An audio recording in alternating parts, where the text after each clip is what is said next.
Kalau untuk guru penggerak, ternyata itu pikonnya itu seminggu cuma 2 kali, itu pun diadakan selalu setelah zuhur. Setelah zuhur, dan ada 1 kali untuk bertemu instruktur, itu pun sama, rata-rata setelah zuhur atau setelah asar. Dan tidak ada mengganggu untuk kegiatan di dalam kelas kita. Adapun tugas mandiri, saya jujur saya awalnya merasa kesulitan juga di LMS, tetapi salah satu modul ini saya pelajari sama seperti rekan-rekan PPG yang lain, sedikit banyak sudah bisa mulai mengikuti. Oleh karena itu, saya mengajak kepada Bapak dan Ibu, mari kita masuk ke dalam program pemerintah, yaitu guru penggerak dan juga pengajar praktik. Untuk Bu Sugiyati, Pak Dadang mungkin mau masuk ke pengajar praktik, tidak apa-apa, nanti jadi bisa membimbing kami untuk yang masih muda. Pak Haji Saubi, Pak Bu Sumiati. Saya minta Bapak Bopik dong ya, ingat. Ayo Bopik, sekarang berdiri Bopik. Boleh Bopik? Ayo. Jangan-jangan Bopik kan salah satu CS. Ayo Bopik. Ayo. Salam satu CS. Salam satu Cikarang Selatan. Luar biasa. Bapak Ibu, saya mau memesan. Tepuk tangan Bapak, silakan. Senyum Bu, kanan. Kalau kau suka hati senyumin. Senyum Bu Haji, ke kiri. Kalau kau suka hati yang memangnya begitu. Kalau kau suka hati ke Pak Haji Tamam. Senyum. Pak Haji Tamam sedang melaksanakan kesepakatan yang nomor 4, yaitu boleh mengambil di dalam ruangan. Betul Pak? Tidak apa-apa, sehingga jelas aturannya. Kalau Pak Haji Tamam mobil silahkan. Nah, gitu Bapak Ibu. Nah Bapak Ibu, kita masuk. Hari ini kita akan sama-sama, saya pun merefleksi apa yang saya dapat, dan saya yakin Bapak dan Ibu juga ada yang mungkin lebih tahu tentang hal ini. Kita akan masuk ke disiplin positif. Namun sebelum masuk ke disiplin positif, kita balik lagi. Apa sih itu pendidikan menurut Bapak Ibu? Pak Dadang, mungkin dari sini ada yang mau mendefinisikan pendidikan itu apa? Boleh, silakan. Menurut saya, ini kan adalah suatu proses dari yang awalnya tidak tahu. Terima kasih. Beri tepuk tangan dulu untuk Pak Dadang. Saya mengatakan pendidikan adalah proses yang awalnya tidak tahu menjadi tahu. Selanjutnya mungkin Bapak Ibu di sini. Pak Ferry, Pak Fer. Ayo, ini masih anget-angetnya dalam musik PPG. Ayo, Pendidikan adalah, tadi sih setuju saya sama Pak Dadang sebenarnya. Sebuah proses di mana tadi yang belum tahu menjadi tahu, terus outputnya adalah memanusiakan manusia, begitu. Ya, itu benar. Ada tambahan? Fokus ke proses. Kalau Pak Ferry ada ujungnya, memanusiakan manusia. Aku yang tadinya salah menjadi benar. Iya, terima kasih. Beri tepuk tangan untuk Bu Susi. Ada perubahan perilaku. Tadi proses belajar mengajarnya. Terus ada manusia, terus ada perubahan perilaku, kata Bu Susi. Yang lain ada lagi? Bapak dan Ibu? Tadi saya diganti PP. Ada lagi mungkin? Pak Daman mau menambahkan? Mangga. Proses pemahaman agar kita tidak melakukan sesuatu yang tidak mesti kita lakukan, dan kita harus melakukan sesuatu yang harus kita lakukan. Ya, terima kasih. Beri tepuk tangan dulu untuk Pak Daman. Kalau Pak Daman lebih ke melihat apa yang boleh dilakukan dan apa yang tidak boleh dilakukan. Nah, Bapak dan Ibu, nah tadi semua jawaban sangat luar biasa. Sekarang kita lihat konsep sendiri menurut Ki Hajar Dewantara. Menurut Ki Hajar Dewantara, filosofi pendidikan itu apa? Kita akan lihat bersama. Silakan Bu Ye. Nah, menurut Ki Hajar Dewantara, pendidikan adalah tuntunan dalam hidup tumbuhnya anak-anak. Betul, sebuah proses. Dan pendidikan itu di situ adalah katanya menuntun. Nah, menurut Bapak dan Ibu, menuntun itu seperti apa? Ada, Bapak Ibu? Katanya proses pendidikan adalah menurut Ki Hajar Dewantara menuntun. Maksudnya apa? Menuntun itu apa? Coba silakan. Nah. Menuntun yang sebenarnya menuntun.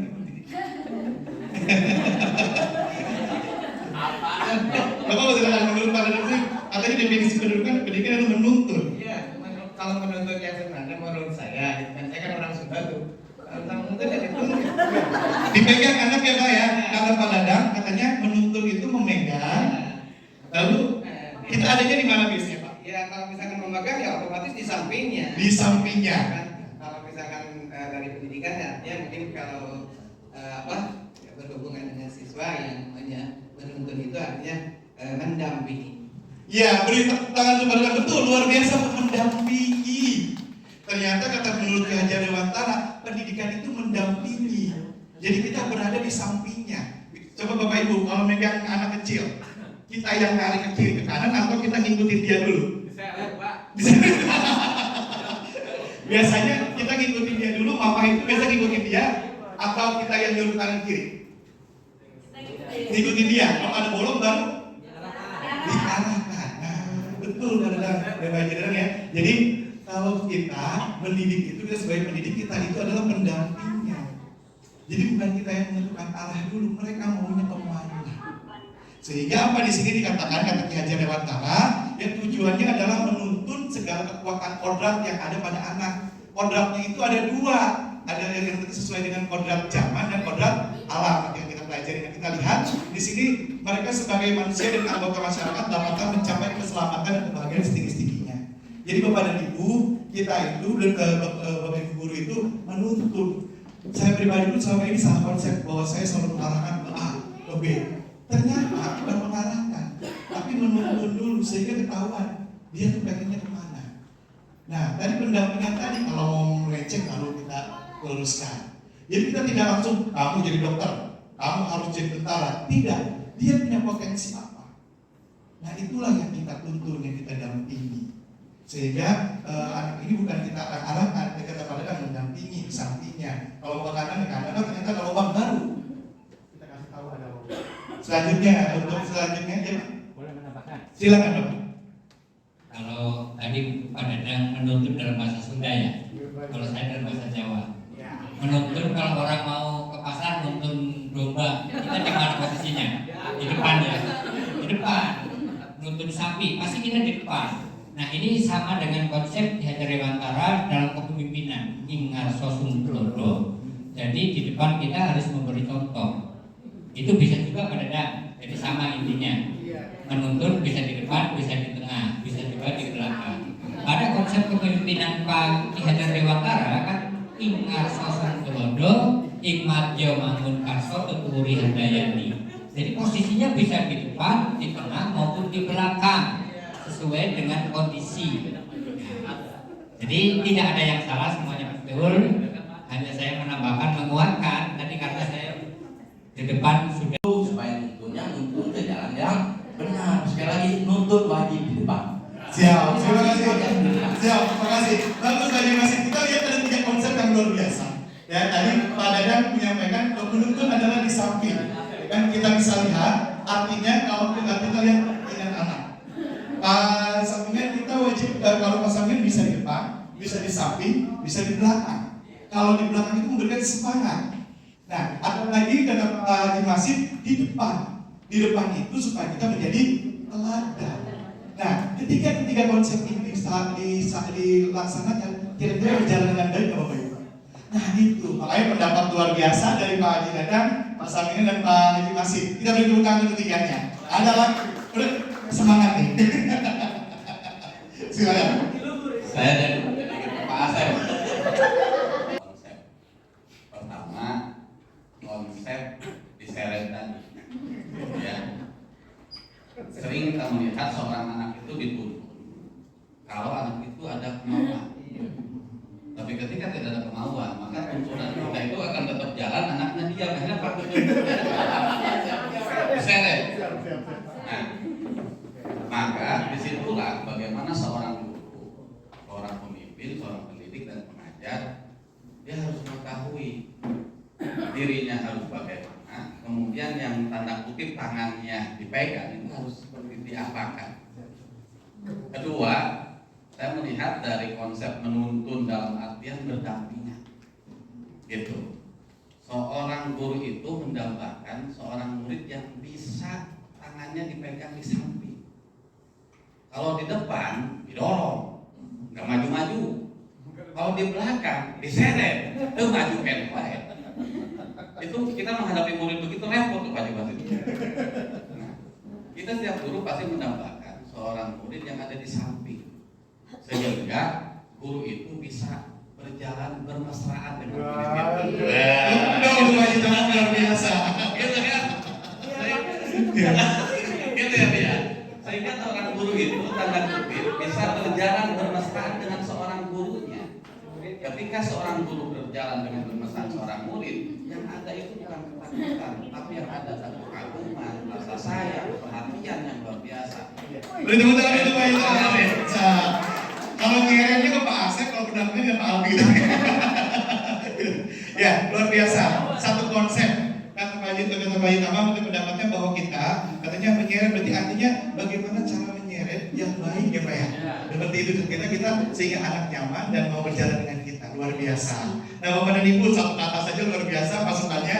Nah yang keduanya tadi sudah disampaikan bahwa adanya kodrat alam dan kodrat zaman. Nah Bapak Ibu, setiap anak itu punya potensi yang luar biasa.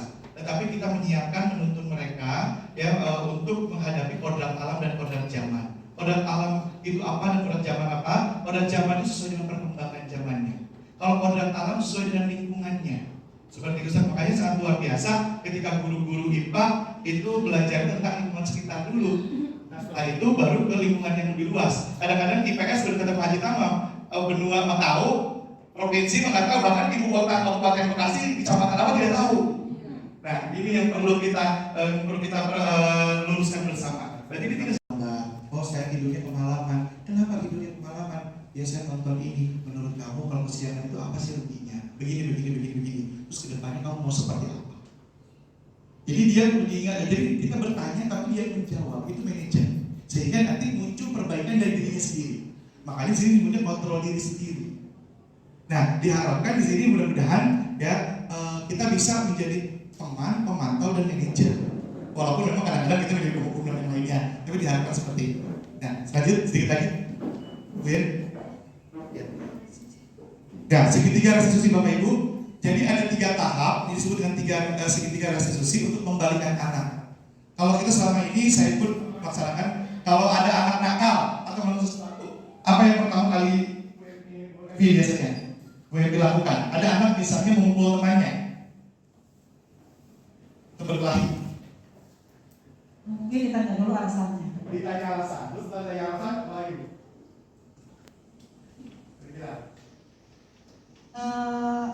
Mungkin anak nggak tiba-tiba mukul kalau misalkan temannya melakukan sesuatu. Setelah tanya alasannya, dia pun sudah gini, mau baby sudah diapain? Takut. Seram sekali. Oh iya, mungkin memberi salah satunya memberi nasihat dulu dalam melakukan hal ini.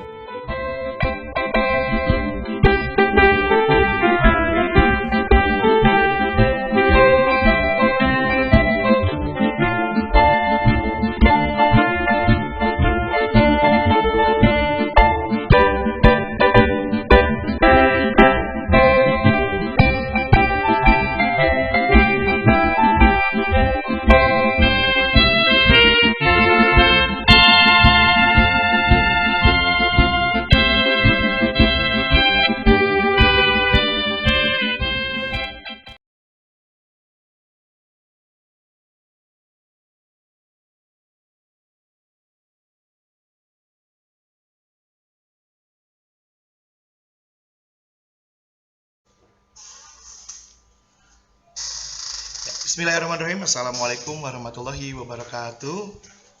Waalaikumsalam warahmatullahi wabarakatuh. Salam sejahtera untuk kita semuanya, salam kenal semuanya.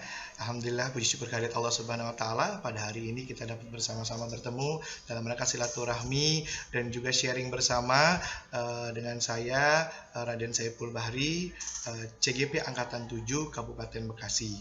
Terima kasih kepada Bapak Ibu yang telah menyempatkan hadir pada hari ini. Saya sapa satu persatu, Ibu Hanim, Pak Teguh, Bu Sopi, Pak Ferry, Bu Nita, Bu Retias, terima kasih sudah dapat hadir. Mudah-mudahan teman-teman yang lain yang sudah mengisi daftar hadir bisa bersama-sama hadir dalam kegiatan kita. Sebelum memulai kegiatan kita, mari kita bersama-sama berdoa terlebih dahulu. Mungkin saya minta bantuannya, kira-kira siapa yang akan memimpin doa? Mungkin Pak Ferry. Pak Ferry, boleh untuk memimpin doanya? Dipersilahkan.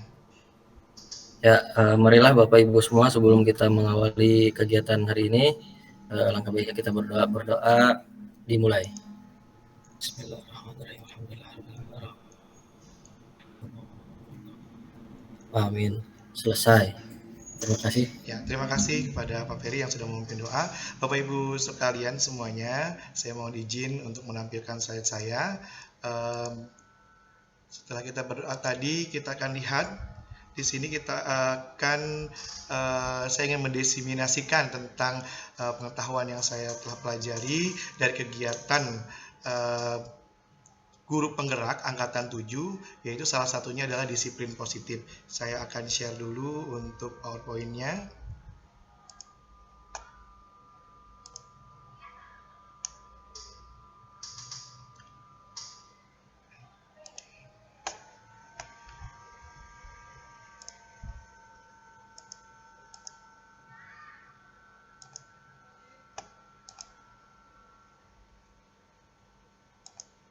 Ya, dapat dilihat Bapak Ibu? Atau belum? Sudah Bapak Ibu? Sudah. Ya, ini seluruh layar.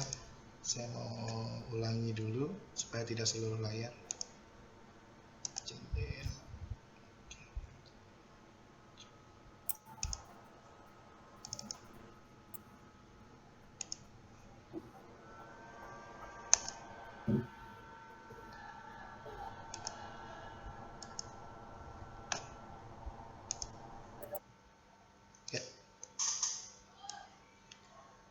Ya, terlihat Bapak Ibu ya. Nah, kita akan masuk ke dalam disiplin positif. Tapi sebelumnya Bapak Ibu, mari kita buat kesepakatan bersama. Kesepakatan kita ini untuk kegiatan kita agar berjalan lancar selama kurang lebih 1 jam ke depan. Yang pertama, mungkin saya berikan sampel contoh kesepakatan kita. Kita harus mematikan mic atau mute ketika sedang tidak berbicara ya. Mungkin seperti itu Bapak Ibu. Ada masukan yang lain? Tidak, Pak. Ketika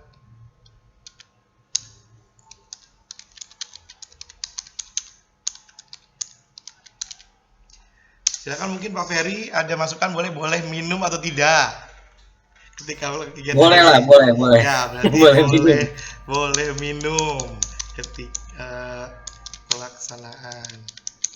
Selanjutnya apalagi kira-kira Bapak Ibu? Boleh ngemil. Bu Retias mungkin boleh apa lagi? Sambil rebahan ya Kang. Oh iya, ada ibu hamil di sini. Ya, Bu, katanya boleh mencari posisi yang aman, Soalnya yang nyaman. Ya, terima kasih Bu Nita. Selanjutnya yang lain, Pak Teguh mungkin Boleh mematikan kamera ya Pak. ya. Boleh mematikan kamera. Boleh. Menonaktifkan Tapi kamera. mungkin ini ya boleh mematikan kamera. ketika akan bicara, iya. Ketika urgent ya Bu ya, artinya memang kegiatan ini kan nggak bisa dilihat sama orang gitu ya. Oke. Ketika aktivitas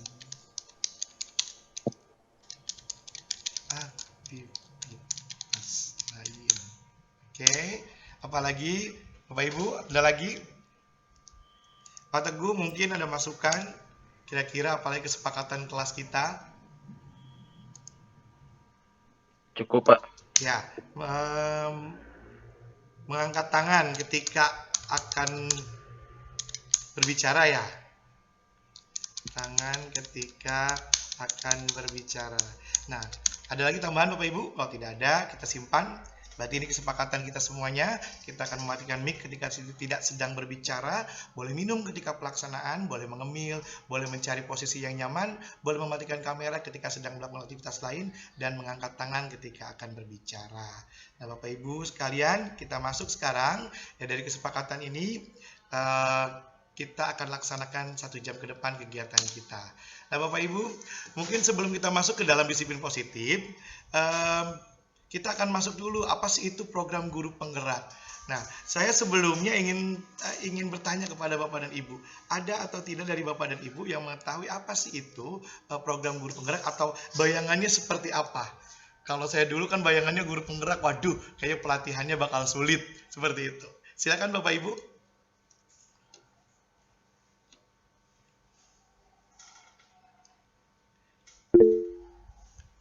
Ya, silakan Pak Ferry. Ya, izin menjawab.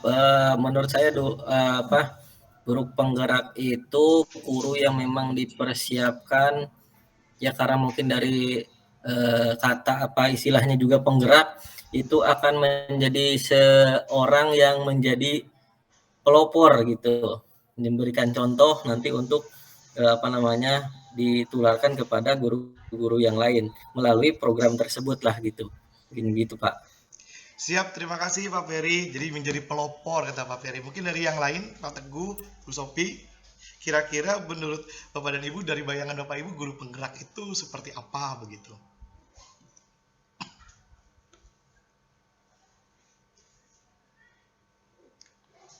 Ada lagi yang lain? Tidak ada? Ya, kalau tidak ada, betul yang disampaikan oleh Pak Ferry, katanya tadi salah satunya adalah sebagai pelopor. Nah, sebagai pelopor di sini, kita akan lihat bahwa sebetulnya program guru penggerak ini, pendidikan guru penggerak adalah program pendidikan kepemimpinan ya bagi guru untuk menjadi pemimpin pembelajaran. Artinya apa? Artinya diharapkan setelah guru belajar dari kegiatan guru penggerak ini, ya seorang guru bisa memimpin pembelajaran secara maksimal. Seperti itu. Mungkin ada yang mengatakan katanya kalau jadi guru penggerak bisa jadi kepala sekolah ataupun pengawas, walaupun itu memang salah satu syarat, tetapi itu bukan tujuan utama dari pendidikan guru penggerak ini. Mudah-mudahan dengan adanya program ini diharapkan semua guru di Indonesia ini dapat memimpin dalam pembelajaran secara maksimal. Makanya di sini ada 3 modul yang dipelajari. Kebetulan sampai saat ini saya sudah belajar 1 modul dan akan berlanjut nanti modul 2 dan modul 3. Dan Bapak dan Ibu, dalam guru penggerak ini juga kita diminta untuk melaksanakan aksi nyata. Aksi nyata seperti apa? Nanti saya akan berikan gambaran sedikit untuk kegiatan aksi nyatanya. Adapun selain guru penggerak, mungkin bisa disampaikan nanti kepada teman-teman atau rekan-rekan lain di sekolah Bapak dan Ibu, bahwa ada juga program untuk pengajar praktik. Nah, pengajar praktik ini untuk yang usianya di atas 50 tahun pun bisa. Nanti bisa di atas 50 tahun bisa menjadi pengajar praktik, mendampingi guru-guru penggerak lainnya, sampai nanti bisa menjadi instruktur maupun ke fasilitator, seperti itu. Nah, Bapak dan Ibu, apa saja mungkin sedikit saya ingin share apa yang sudah saya lakukan ketika saya menjadi guru penggerak. Sedikit mungkin ini akan saya share untuk videonya.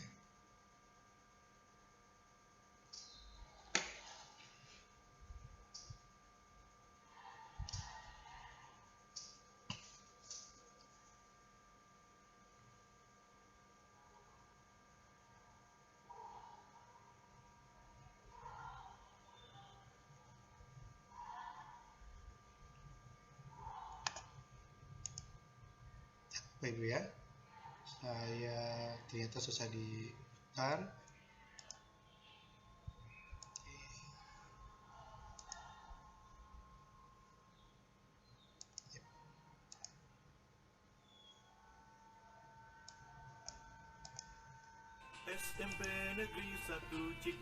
Assalamualaikum, salam sejahtera. Puji syukur atas karunia Allah Subhanahu wa taala sehingga saya dapat menjalani pelatihan modul 1.1 sampai kegiatan aksi nyata. Filosofi pendidikan menurut Ki Haji. Ya, ini adalah salah satu dari murid yang telah memberikan refleksi bahwa dia mengatakan katanya untuk kegiatan adanya kesepakatan kelas ini, kata dia, jadi murid itu mempunyai kesempatan untuk menyampaikan pendapatnya. Ya, selamat datang kepada Pak Kurniawan, terima kasih sudah ikut bergabung. Selanjutnya kita lihat lagi satu dari siswa kita, yaitu Rahmat Saiful. Saat belajar menggunakan metode baru, seperti metode bernyanyi, main drama, dan sebagainya. Menurut saya, jika hanya dijelaskan, pelajaran itu sangat membosankan dan membuat ngantuk. Dan menurut saya juga, jika Ya, menurut Rahmat Saiful, katanya refleksi saya membuat model-model pembelajaran atau metode-metode pembelajaran yang terbaru itu membuat dia menyenangkan dalam pembelajaran sehingga dia tidak menjadi ngantuk, katanya seperti itu. Nah, kita lihat satu lagi. Menurut saya dengan adanya konsep program pembelajaran IPS bisa bisa membangun rasa tanggung jawab diri sendiri, bisa mengetahui kepribadian anggota kelompok, dan bisa mempererat tali silaturahmi. Dan yang terakhir, bisa belajar menyelesaikan perselisihan dalam anggota kelompok. Terima kasih. Ya, ini kata satu lagi murid kita menyatakan bahwa untuk belajar kelompok, katanya jadi dia menyenangkan bagi dia, jadi dia bisa bersilaturahmi dengan teman-temannya. Terus juga yang paling utama katanya belajar untuk menyelesaikan masalah seperti itu dalam kelompok. Terima kasih Pak Albinus sudah bergabung. Ya, terima kasih rekan-rekan semuanya sudah bergabung lebih banyak lagi. Nah, Bapak dan Ibu semuanya, sebelum kita masuk ke dalam kegiatan atau materi kita selanjutnya, saya ingin ice breaking terlebih dahulu.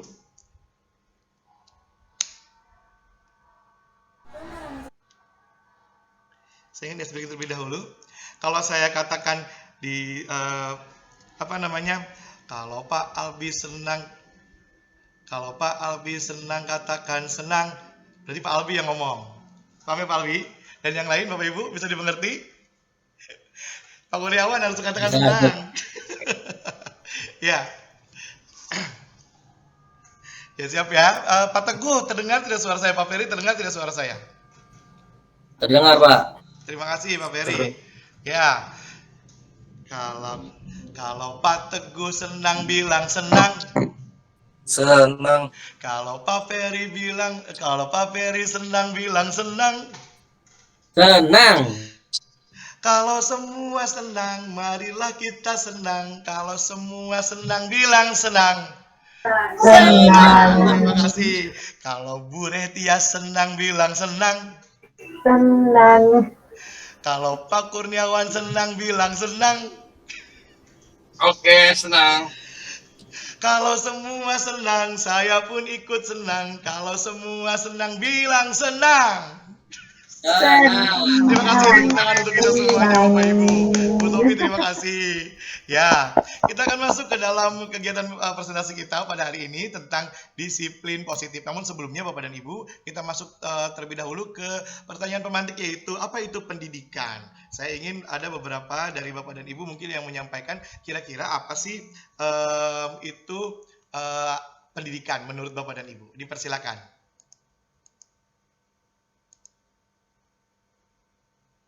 Mungkin ada dari Pak Albi.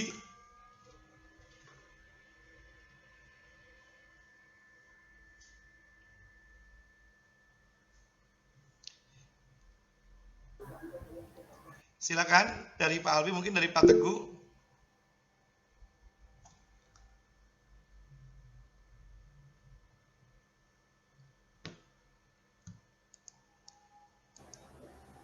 Mungkin dari saya Pak Siap. Ya, Bu Retias, terima kasih. Ya, silakan Bu Retias. Kalau menurut saya mungkin pendidikan itu adalah sebuah kegiatan yang membimbing dan menginformasikan sesuatu dari yang awalnya tidak tahu menjadi tahu. Kemudian kalau dari segi karakter mungkin sebuah perubahan dari yang tidak baik menjadi baik. Mungkin itu Pak Saiful pendapat dari saya. Luar biasa Bu Retias, terima kasih Bu Terima kasih Retias. Ya, tadi dikatakan oleh Bu Retias bahwa pendidikan itu katanya pembimbingan dari yang tadinya tidak tahu menjadi tahu, ataupun yang tadinya mungkin belum baik menjadi tahu sehingga menjadi lebih baik. Luar biasa Bu Retias. Nah, mungkin ada yang lain yang ingin menyampaikan. Ya, silakan Ibu Hanim. Aduh, senang sekali mendengar suara Bu Hanim kayaknya. Terima kasih Pak. Menurut saya pendidikan adalah suatu pembiasaan atau mentransfer pengetahuan yang dilakukan dari generasi ke generasi. Siap, terima kasih Ibu Hanim, luar biasa sekali. Beri tepuk tangan yang meriah untuk Bu Hanim. Ya, Bu Hanim menyampaikan bahwa pendidikan ini katanya disampaikan dari generasi ke generasi untuk generasi yang lebih baik, luar biasa. Nah, Bapak Ibu semuanya, kita akan lihat sekarang. Kalau misalnya tadi Bu Retias, Ibu Hanim sudah menyampaikan tentang filosofi pendidikan menurut Bu Retias dan Bu Hanim, kita akan lihat bagaimana sih filosofi pendidikan menurut Ki Hajar Dewantara.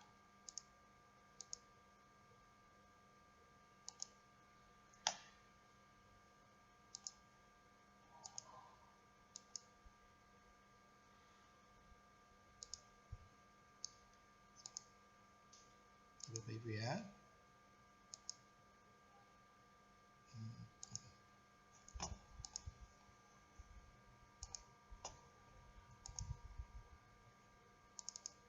Ini untuk ininya nggak bisa diloncat terus.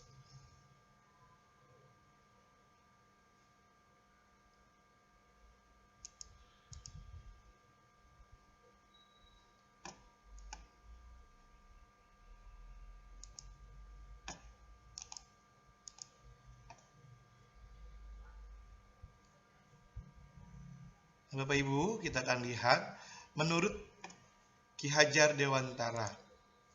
Nah, filosofi pendidikan menurut Ki Hajar Dewantara ini adalah tuntunan di dalam hidup tumbuhnya anak-anak. Tujuannya apa? Untuk menuntun segala kekuatan kodrat yang ada pada anak, baik itu kodrat alam maupun kodrat zaman, sehingga ini dia siap untuk mengabdi pada masyarakat dan mencapai keselamatan dan kebahagiaan setinggi-tingginya. Nah, inilah filosofi pendidikan menurut Ki Hajar Dewantara. Jadi kepada intinya adalah ada kata tuntunan. Nah, jadi tuntunan ini seperti apa? Nah, menurut Bapak Ibu mungkin tuntunan itu seperti apa kira-kira? Mungkin ada yang mau memberi masukan? Peneladanan kali Pak. Ya, Contoh.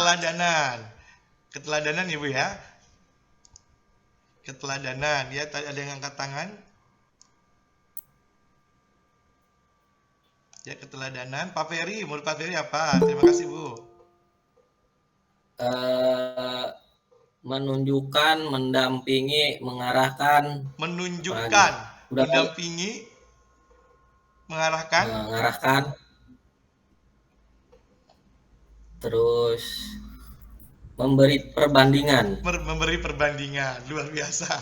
Yang lain mungkin? Pak Teguh, silakan. Menurut Pak Teguh apa? Baik, izin menjawab Pak. Menurut saya menuntun itu kurang lebih seperti memberi bimbingan gitu Pak, membimbing. Memberi bimbingan. Ya, artinya semuanya ini ada kita mendampingi. Jadi menuntun itu menurut Ki Hajar Dewantara adalah mendampingi. Terkadang mungkin kita sendiri, baik itu saya pribadi, kita lupa bahwa kita adalah sebagai penuntun anak-anak kita, bukan sebagai penentu.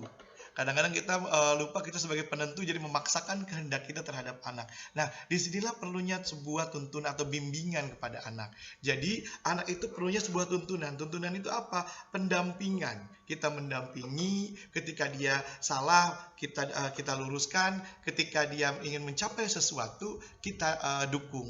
Makanya di sini dikatakan, menurut Ki Hajar Dewantara, di sini tuntunan dalam hidup untuk mencapai kodrat alam dan juga kodrat zaman. Kodrat alam itu apa? Sesuatu hal yang memang sudah ada dalam dirinya. Sedangkan kodrat zaman yaitu kodrat di mana sesuai dengan pada zaman apa dia akan menghadapi suatu hal. Seperti zaman kita mungkin berbeda dipersiapkannya dengan anak-anak sekarang. Nah, diharapkan ya pendidikan ini bisa memaksimalkan kemampuan dasar anak dan juga menyiapkan dia untuk menghadapi zaman yang akan dihadapi. Nah, ini adalah filosofi pendidikan menurut Ki Hajar Dewantara. Selanjutnya Bapak Ibu kita lihat. Silakan mungkin Bapak Ibu ada yang tahu, mungkin Pak Adi, bedanya apa sih hukuman dengan konsekuensi?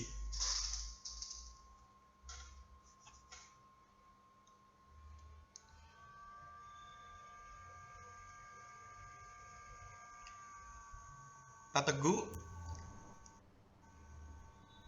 Kalau kata saya hukuman itu sifatnya bisa mendadak. Kalau konsekuensi walaupun ujungnya berupa hukuman, tetapi konsekuensi itu seperti sesuatu yang memang sudah ada kesepakatan atau memang mungkin sudah ada kesadaran bahwa nanti kalau melakukan A ya konsekuensinya adalah A juga, misalkan begitu. Mungkin gitu Pak. Ya, terima kasih kepada Pak Ferry. Saya berikan aplaus yang luar biasa buat Pak Ferry. Betul.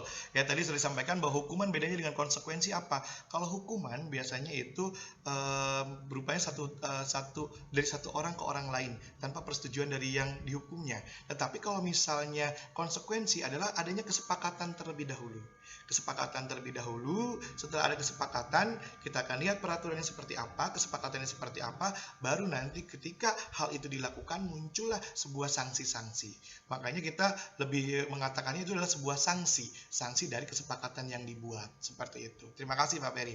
Nah, di sini ya kita lihat lagi ada restitusi. Nah, kalau restitusi ini kita bagaimana menciptakan kondisi bagi murid untuk memperbaiki kesalahan mereka. Ya, jadi kita di sini kita buat murid ini melakukan suatu kesalahan. Nah, bagaimanakah cara supaya anak-anak ini bisa melakukan perbaikan terhadap dirinya? Contoh misalnya ketika dia merusak fasilitas sekolah, apa sih yang perlu dia lakukan untuk istilahnya mengembalikan hal-hal menjadi baik? Misalnya merusak jendela, otomatis yang dia lakukan adalah memperbaiki jendela. Nah, itulah bagian dari restitusi. Ya, jadi bagaimana menciptakan kondisi murid ini memperbaiki kesalahan mereka, sehingga mereka pun bisa belajar dari kesalahannya, dan untuk kedepannya mereka sudah terbiasa melakukan konsekuensi tersebut. Seperti itu. Nah, selanjutnya yang ini yang saya tadi sampaikan Pak Ferry, ya, yang dihukum oleh penghargaan. Terima kasih Pak Ahmad Kurtubi, luar biasa. Terima kasih atas kehadirannya. Tadi ada Pak Adi juga. Nah, kita lihat ini ada dihukum oleh penghargaan. Tadi sudah disampaikan bahwa terkadang kita memberikan suatu tambahan nilai atau suatu penghargaan ke anak atau hadiah, ternyata ini bisa juga menjadi sebuah hukuman. Nah, ini yang harus kita siasati bersama. Jangan sampai sebuah penghargaan ini menjadi sebuah hukuman. Bagaimana? Kenapa? Karena pertama, misalnya anak, saya ingin mendapatkan ranking, atau saya ingin mendapatkan hadiah. Kalau misalnya tidak dapat hadiah, anak ini tidak mau melaksanakan hal-hal tersebut. Seperti yang tadi Pak Ferry sampaikan, contohnya ketika diminta membantu, diberi hadiah mau. Tapi ketika tidak ada hadiahnya, dia tidak mau. Nah, jangan sampai anak-anak kita ini dihukum oleh penghargaan. Nah, mudah-mudahan, makanya yang pertama, motivasi dorongan seseorang itu untuk melakukan hal-hal itu adalah yang pertama adalah karena takut hukuman, yang kedua supaya dapat penghargaan, yang ketiga yaitu untuk menghargai dirinya sendiri. Yang mudah-mudahan ya kita semua, baik itu kita maupun anak-anak kita, ya motivasi kita melakukan sesuatu hal, terutama sesuatu hal yang baik, itu adalah karena ingin menghargai diri kita, bukan karena ingin penghargaan atau bukan karena ingin takut dihukum. Mungkin seperti itu. Nah, ini adalah dihukum oleh penghargaan. Selanjutnya, Bapak Ibu, kita lihat ada keyakinan kelas dan juga atau keyakinan sekolah. Ya, apa keyakinan kelas dan keyakinan sekolah? Di sini kita lihat, ya, seseorang itu akan lebih tergerak biasanya apabila berasal dari keyakinannya. Ya, seperti mungkin Pak Ahmad Kurtubi sebagai guru agama, keyakinan saya seperti ini, dia pasti akan tergerak ketika mungkin merasa agamanya dilukai, seperti itu. Dan juga Bapak Ibu yang lainnya. Nah, ini yang akan kita buat kepada anak-anak kita. Jadi selama ini kan kita hanya memberikan tata tertib, hanya memberikan peraturan. Nah, disinilah yang mungkin harus kita kembangkan sehingga tata tertib peraturan ini adalah menjadi sebuah kesepakatan, di mana anak-anak pun memberikan masukan. Nah, walaupun memang terkadang masukan anak-anak kan yang menyenangkan bagi dia saja. Nah, disinilah posisi kita untuk meyakinkan dia, munculkan keyakinan kelas atau munculkan keyakinan sekolah. Kita sampaikan, contoh seperti anak-anak, kita minta untuk datang pagi. Kenapa sih mereka harus datang pagi? Nah, timbulkan keyakinan, timbulkan sugesti, kita ajak bersama untuk merenung bahwa datang pagi atau datang lebih awal sebelum bel ke sekolah itu merupakan hal yang baik dan yang akan menjadikan suatu pembiasaan untuk dia. Seperti itu, bahwa ketika datang sekolah kan kamu lebih nyaman, lebih tenang, tidak terburu-buru, bahkan bisa terhindar dari kecelakaan dan yang lainnya. Dan contoh yang lainnya misalnya ketika dia iseng atau misalnya suka jahil kepada temannya. Nah, kita jangan hanya melarang tidak boleh, tetapi timbulkan keyakinan bahwa hal tersebut itu menyakiti temannya, sama seperti kalau temannya melakukan hal tersebut kepada dirinya. Nah, ini yang disebut dengan keyakinan kelas atau keyakinan sekolah. Jadi, kesepakatan yang dibuat itu harus diyakini oleh siswa maupun seluruh sivitas akademi sekolah. Sehingga nanti sanksi ataupun konsekuensi yang akan diberikan sudah siap diterima oleh seluruh yang membuat kesepakatan. Seperti itu, Bapak Ibu. Seperti saya tadi sudah saya sampaikan, di dalam kelas saya sudah membuat kesepakatan kelas dengan anak-anak. Nah, ketika saya membuat kesepakatan kelas dengan anak-anak, Di sini baik itu masukan dari anak-anak, baik itu masukan dari saya, itu masuk ke dalam kesepakatan bersama. Dan di situ diyakinkan kepada anak-anak bahwa kesepakatan ini dibuat adalah untuk kebaikan kita semua, baik itu siswa maupun gurunya. Sehingga nanti ketika ada yang melanggar, kita harus sudah siap dengan konsekuensinya. Sama seperti ketika saya terlambat, saya sampaikan kalau saya terlambat, saya boleh masuk atau tidak? Kata anak-anak, boleh Pak. Cuma kalau Bapak terlambat masuk kelas, saya harus mendapat nilai plus untuk ulangan saya. Nah, itu kesepakatan. Oh, berarti kesepakatan. Begitupun mereka. Kalau mereka telat masuk kelas saya, bagaimana? Oh, boleh Pak. Cuman kita kasih Pak, dikurangi nilainya saja. Nah, ini adalah sebuah konsekuensi atau kesepakatan. Sehingga mereka sudah tahu, oh kalau saya salah, oh berarti saya akan dikurangi nilai saya. Seperti itu. Terima kasih Ibu Yuni sudah bergabung. Nah, Bapak dan Ibu, kita akan lihat sekarang 5 kebutuhan dasar manusia. Nah, Bapak dan Ibu, kita ketahui bersama bahwa anak-anak pun mempunyai kebutuhan-kebutuhan ini. Begitupun diri kita. Kebutuhan untuk bertahan hidup, kebutuhan kasih sayang dan juga rasa diterima, kebutuhan untuk kebebasan, kesenangan, bahkan untuk penguasaan. Nah, kadang-kadang kita tidak sadari bahwa anak-anak itu sebetulnya melakukan hal yang mereka lakukan menurut kita adalah kenakalan, sebetulnya untuk mencapai ini. Nah, dari situ kita harus tahu apa sih yang dia butuhkan sebetulnya ketika dia melakukan suatu kesalahan. Mungkin seperti itu. Nah, ketika kita sudah tahu kebutuhannya apa, baru kita akan ajak bicara. Nanti kita akan lihat di segitiga restitusi ya Bapak Ibu ya. Nah, Bapak Ibu kita lanjut ke 5 posisi kontrol. Nah, di sini kita lihat posisi kontrol itu ada beberapa hal, ada penghukum, ada pembuat rasa bersalah, ada sebagai teman, ada sebagai pemantau, dan juga sebagai manajer. Nah, Bapak Ibu, kira-kira yang paling sering kita lakukan atau Bapak Ibu pernah lakukan, kira-kira sebagai apa? Di sini kalau penghukum, guru biasanya menghardik, menunjuk-nunjuk, menyakiti, atau menyindir. Ya, contohnya kalau kamu tidak melakukan ini, saya akan ngurangi nilai kamu, saya akan hukum kamu. Nah, ini adalah sebagai penghukum. Selanjutnya, sebagai pembuat orang merasa bersalah.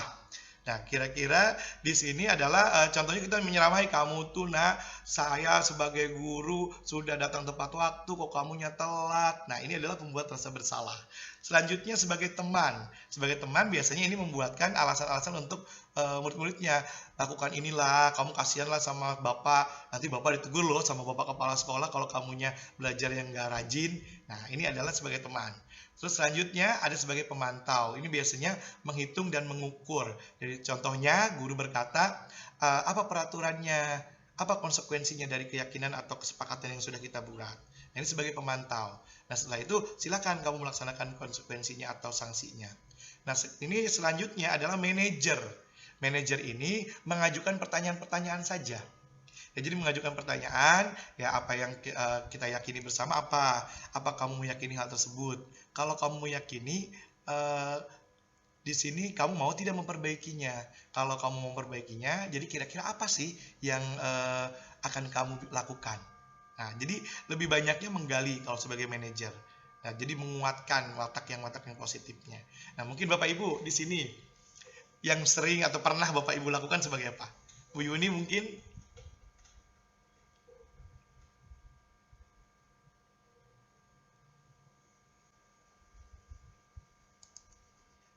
Atau Bu Hanim? Bu Yuni, ya. Bu Yuni belum dihidupkan suaranya. Boleh dihidupkan? Dihidupkan dulu mic-nya. Ya. Mohon maaf Pak Ipul sambil ngajar, masih di kelas. Luar biasa. Terima kasih Bu Yun. Terima kasih sudah hadir sampai di kelas. Mohon maaf. Wah, salam semuanya. Ya, makasih Bu Yun. Maaf Pak Ibu. Ya, Bu Yun. Yang lain mungkin Bapak Ibu? Pak Teguh? Manajer Pak. Manajer, luar biasa. Beri tepuk tangan untuk Pak Teguh. Manajer, lebih banyak bertanya ya. Nah, ini yang diharapkan Bapak Ibu ya. Jadi di sini kita bisa lihat ya bahwa kita lihat bahwa di sini ada motivasi intrinsik. Jadi kalau kita menyiapkan atau memposisikan diri kita sebagai manajer, anak ini nanti akan munculnya dalam motivasi intrinsiknya dari dalam dirinya. tidak dari luar. Kalau kita hanya menghukum, terus juga membuat dia merasa bersalah, atau kita sebagai teman atau sebagai pemantau, itu biasanya dia karena motivasi eksternal, karena orang lain. Nah, kalau kita bisa menjadi manajer, itu untuk anak-anak kita ini bisa menimbulkan motivasi intrinsik. Terima kasih Pak Teguh. Selanjutnya Bapak Ibu kita lihat ada segitiga restitusi. Nah Bapak Ibu, segitiga restitusi ini ya bisa kita ambil langkah ya ketika kita menghadapi sebuah masalah. Ya ketika anak ada yang melanggar peraturan dan yang lain. Segitiga ini ya yaitu yang pertama yaitu menstabilkan identitas. Yang kedua ya validasi tindakan yang salah. Yang ketiga menanyakan keyakinan. Jadi yang pertama itu menstabilkan identitas. Menstabilkan identitas di sini, jadi kita bisa membuat dia tidak terlalu merasa bersalah yang luar biasa. Kadang-kadang anak merasa bersalah sehingga berbohong ke depannya. Bahkan kita tanya alasan aja, itu biasanya dia akan menjawab dengan jawaban-jawaban yang istilahnya tidak masuk akal, yang intinya sebetulnya kita tahu dia berbohong. Nah, maka dari itu kita harus menstabilkan identitas dia dulu. Ya, kita sampaikan bahwa ya saya mengerti apa yang kamu rasakan ketika kamu berkelahi, mungkin kamu ada rasa sakit hati terhadap temanmu, apa sebetulnya yang membuat kamu seperti itu. Nah, jadi kita masuk dulu ke dalam dirinya, kita merasakan dulu apa yang dia rasakan. Yang kedua, baru validasi ya tindakan yang salah. Ya, nah kamu tahu kamu tidak mungkin ada anak berkelahi tadi disampaikan dia memukul temannya ya karena dia kesal karena temannya mengejek terus. Nah sehingga nanti kita balik lagi setelah tadi kita masuk ke dalam menstabilkan identitas, kita masuk adakah cara yang lebih efektif, tanya ke dia ya saya tahu kamu kesal tapi menurutmu ada tidak cara yang lebih efektif supaya temanmu tidak meledek kamu terus. Nah seperti itu, jadi kita tanya alasannya, terus kenapa kamu melakukan hal itu? Nah kalau kata dia karena dia meledek, nyebelin, nyebutin nama orang tua biasanya. Nah dari kita tanyakan, ya, jadi kira-kira menurutmu selain dengan berantem atau menonjok temanmu, ada cara lain tidak yang tidak menyakiti secara fisik pada temanmu, tapi kamu tidak akan diledek lagi. Nah jadi seperti itu kita tanyakan. Ya mungkin salah satunya ya Pak Bu sampaikan kepada guru, betul. Nah yang ketiga adalah menanyakan keyakinannya. Nah setelah kamu tahu tindakanmu salah atau betul, kan ya saya tahu misalnya saya salah, saya langsung menonjok teman saya tidak mencari jalan yang lain. Nah baru, nah sekarang kamu mau seperti apa? Temanmu luka, kamu harus seperti apa? Nah, jadi seperti itu Bapak Ibu. Jadi kita tanyakan kepada anak-anak kita maunya harus apa yang dia lakukan setelah dia melakukan hal tersebut. Misalnya, saya harus membantu membersihkan lukanya Bu, mengobatinya. Nah, seperti itu. Terus untuk kedepannya seperti apa lagi? Minta maaf dan yang lainnya. Nah, ini adalah contoh segitiga restitusi yang harus kita lakukan atau kita laksanakan dalam kegiatan menyelesaikan permasalahan siswa. Nah Bapak Ibu ya itu adalah disiplin positif yang bisa saya sampaikan bahwa pada intinya disiplin positif itu muncul ya dari dalam diri kita sendiri dan juga diharapkan muncul disiplin ini motivasinya adalah untuk menghargai diri kita bukan karena takut hukuman ataupun kita ingin diberikan penghargaan. Seperti itu Bapak dan Ibu. Nah, dan juga ada segitiga restitusi yang bisa kita lakukan ya untuk menyelesaikan masalah-masalah yang kita hadapi di dalam sekolah. Nah, sebelum segitiga restitusi ini dilaksanakan, kita pun harus membuat kesepakatan. Jadi peraturan yang kita sepakati bersama, baik itu dengan anak maupun dengan orang tua, terutama dalam kelas. Itu kesepakatan kelasnya harus ada. Mungkin itu yang bisa saya sampaikan kepada Bapak dan Ibu. Nah, Bapak dan Ibu, sebelumnya saya ingin merefleksi dulu. Kira-kira yang pertama, perasaan apa yang Bapak Ibu rasakan setelah mempelajari hal ini? Yang kedua, pengetahuan baru apa yang didapatkan hari ini? Dan yang ketiga, apa yang Anda rencanakan setelah mengikuti kegiatan ini?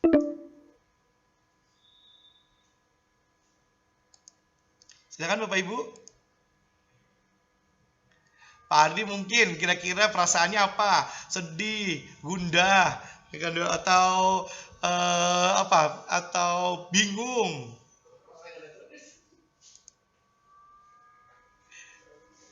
Silakan Pak Ardi.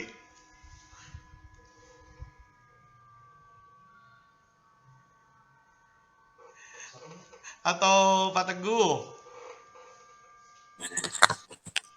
Iya, izin menjawab Pak. Ya, silahkan.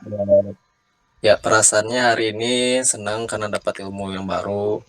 Kemudian pengetahuan baru apa yang didapat, yaitu yang pertama tentang tadi filosofi pendidikan yang disampaikan oleh Ki Hajar Dewantara. Kemudian tentang penerapan disiplin positif yang mana di sana pemberian reward tidak selalu bagus gitu karena ada pentingnya juga kita harus meningkatkan kesadaran pada peserta didik agar tidak selalu bergantung terhadap reward yang kita berikan. Kemudian yang ketiga, apa yang akan Anda rencanakan, yaitu saya akan mencoba menerapkan ilmu-ilmu yang telah saya dapatkan pada hari ini. Oke, nah itu Pak, terima kasih. Ya, terima kasih kepada Pak Teguh, luar biasa, mudah-mudahan bisa diterapkan dan begitu pun pada diri saya akan berusaha untuk menerapkannya dan mudah-mudahan dilancarkan. Mungkin Bapak Ibu yang lainnya, tadi Pak Teguh sudah lihat katanya ada beberapa pengetahuan dan merasa senang dan direncanakan ke depan akan menerapkan. Mungkin yang lainnya?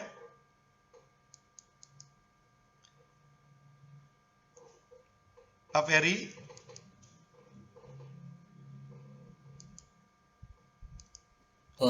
Untuk perasaan sih senang Pak, punya kesempatan untuk mempelajari hal baru. Terus pengetahuan barunya itu tentang tadi hukuman dengan apa ya tadi saya lupa. Siap. Yang konsekuensi dan sebagainya tadi, terus yang tentang kesepakatan tentang kesepakatan tadi itu di kelas.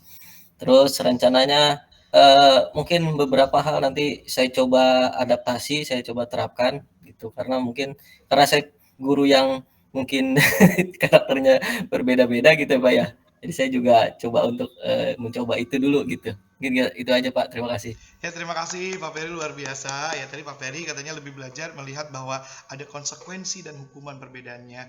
Dan Pak Ferry ingin menerapkan tentang konsekuensi tersebut dan mungkin ingin membiasakan anak-anak kita agar bisa menerima suatu konsekuensi dari kesepakatan yang dibuat. Luar biasa. Nah, Bapak Ibu sekalian, sangat luar biasa sekali masukan-masukan dari Bapak Ibu semuanya. Ya, Bapak Ibu, terima kasih untuk pertemuannya kali ini. Ya, dan juga saya sampaikan salam saya kepada Bapak Ibu guru semuanya yang ada di sekolah Bapak Ibu dan saya mengajak kepada Bapak Ibu semuanya, mari kita masuk ke dalam kegiatan-kegiatan pelatihan yang dibuat oleh Kementerian Pendidikan. Salah satunya adalah pelatihan pendidikan guru penggerak dan juga ada pengajar praktik dan yang lainnya. Saya harapkan semuanya bisa bergabung. Bu Retias sudah bergabung jangan-jangan ya?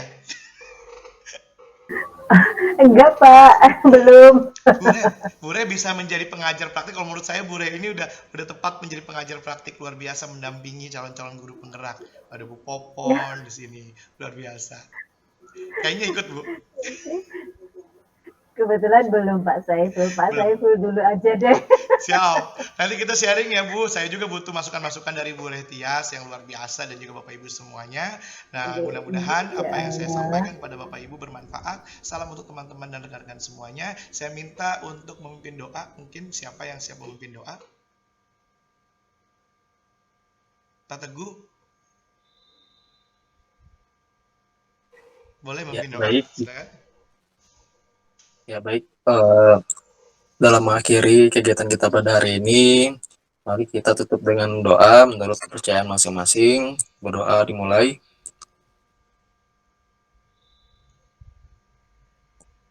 Berdoa selesai.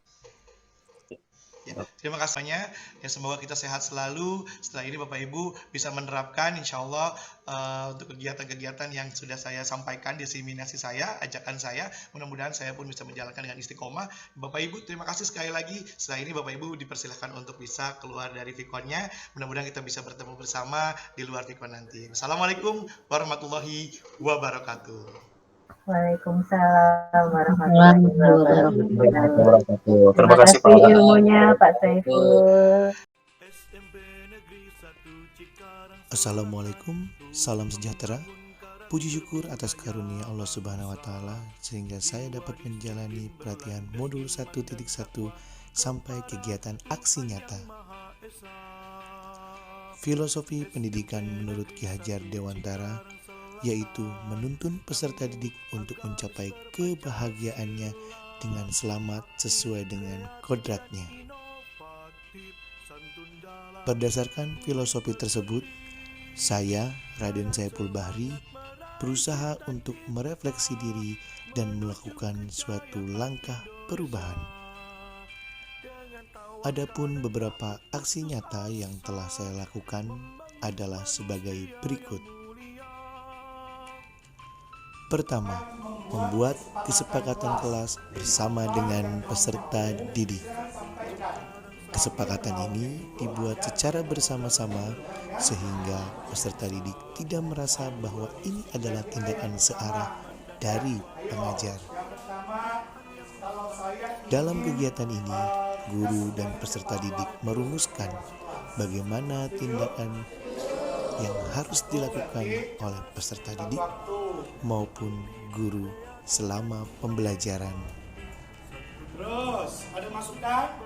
Kegiatan kedua, saya berusaha mengenal peserta didik lebih dekat dengan melakukan asesmen sederhana berupa pertanyaan-pertanyaan tentang hobi, cita-cita, dan kebiasaannya sehingga saya dapat mengetahui potensi dasar yang dimiliki masing-masing peserta didik.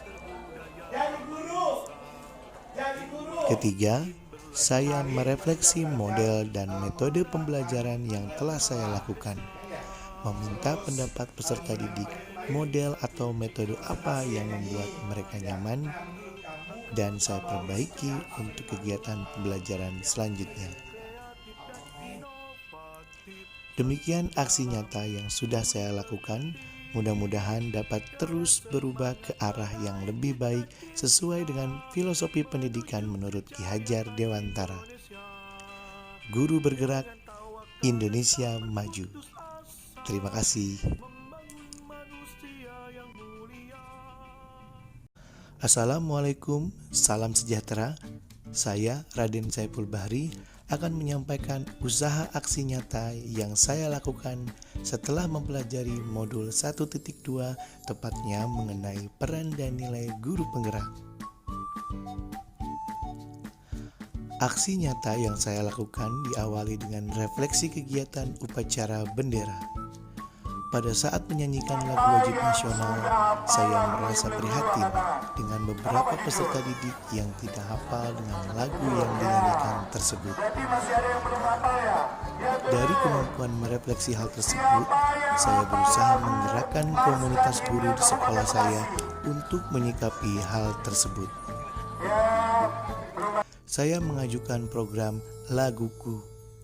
Kegiatan Laguku merupakan kegiatan di mana peserta didik dipandu melalui pengeras suara untuk menyanyikan lagu bersama setiap pulang sekolah. Adapun jadwal lagu sebagai berikut. Senin menyanyikan lagu Indonesia Raya 3 stanza. Selasa, lagu Mars dan Himne Kabupaten Bekasi. Rabu, Mars Sekolah. Kamis, lagu Perjuangan. Dan Jumat, lagu Daerah. Agar memudahkan peserta didik, maka dibuat buku saku panduan lagu-lagu yang dapat dibaca saat pelaksanaan kegiatan Laguku. Saya mengajak Bapak dan Ibu guru untuk mendampingi di setiap akhir pelajaran sebelum doa penutup. Saya berharap dengan aksi nyata tersebut dapat meningkatkan rasa cinta tanah air dalam diri para peserta didik. Selain itu, meningkatkan kemampuan nilai refleksi dalam diri saya dan mengembangkan peran saya untuk dapat menjadi penggerak dalam komunitas. Terima kasih. Wassalamualaikum. Salam satu Cikarang Selatan luar biasa.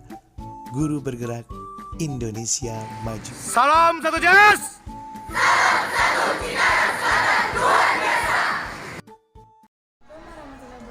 Perkenalkan, nama saya Fatimah Nurani. Menurut saya dengan adanya kesepakatan di pembelajaran IPS ini bisa mempererat tali persaudaraan dengan guru dan yang lainnya, dan situ kita bisa memberikan pendapat dari guru dan dengan yang lainnya. Dan situ kita tidak merasa terpaksa dengan adanya kesepakatan itu.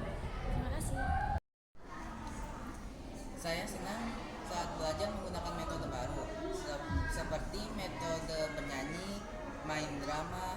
dan sebagainya. Menurut saya, jika hanya dijelaskan, pelajaran itu sangat membosankan dan membuat ngantuk. Dan menurut saya juga, Saya Sofia Alis. Menurut saya dengan adanya kerja kelompok dalam pembelajaran IPS bisa membangun rasa tanggung jawab diri sendiri, bisa mengetahui kepribadian anggota kelompok dan bisa mempererat tali silaturahmi. Dan yang terakhir bisa belajar menyelesaikan perselisihan dalam anggota kelompok. Terima kasih. Assalamualaikum warahmatullahi wabarakatuh.